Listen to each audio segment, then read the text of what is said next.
Hello, parents and caregivers. It's Kat, that parenting coach. Let's talk about transitions. Yep, because for a lot of kids, transitions are really hard.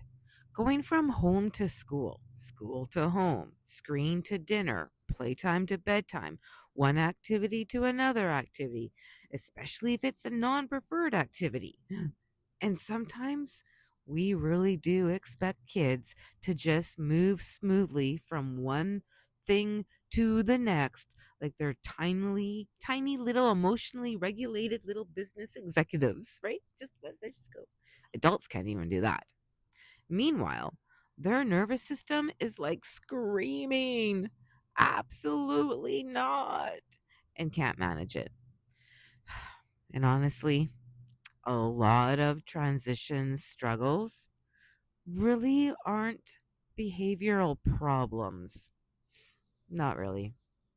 Think of it as nervous system crash problems because transitions require the brain to shift attention, to stop one activity and then predict what's going to happen next and manage all kinds of emotions that are going to be associated, tolerate the discomfort, and then reorganize the body and the brain.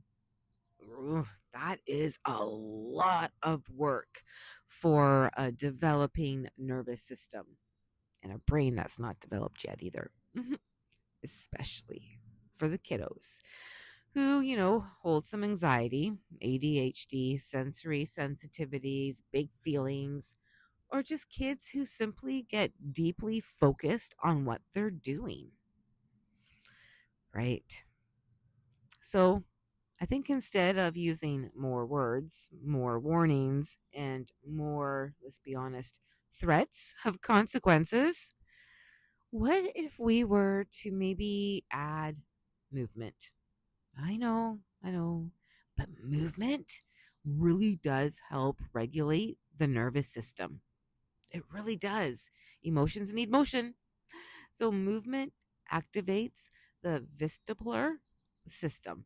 And that's your whole balance and spatial awareness systems that are connected to the inner ear. And it directly impacts attention, regulation, coordination, and emotional processing. And of course, your arousal levels in the brain. That's a lot, right? I know. We don't need to worry about that kind of stuff.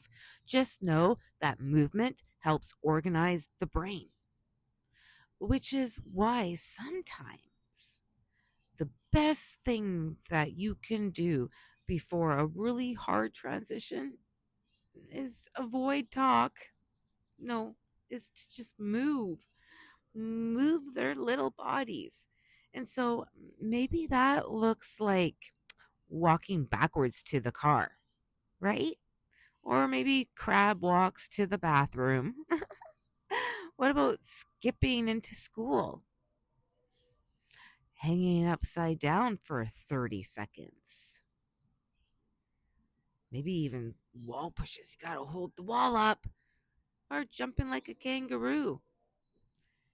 5 extra minutes at the playground before heading home could do wonders, especially if they're spinning and swinging and doing all kinds of animal walks and breathing. Because emotions really do need motion, my friends. And for reals, adults need this too. You ever notice how much better you feel after a walk or a run or a good workout, after stretching, maybe after dancing in the kitchen? What about shaking off that stress?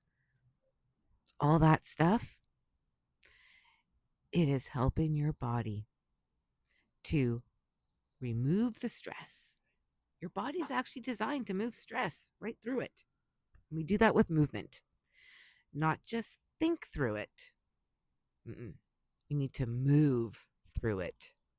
Movement helps regulate the amygdala, increase dopamine, and support attention, activate the prefrontal cortex, and bring the nervous system back towards balance. So, this is really good for you, my friends, parents, and caregivers. So, remember, if transitions are really hard in your home, whether they're from preferred activities to non preferred activities, just try adding movement before the meltdown instead of, reacting after the meltdown. Because sometimes regulation looks less like talking and more like crab walking to the car. Parenting can be really hard, and it was never meant to be done alone. So be sure to join our growing community.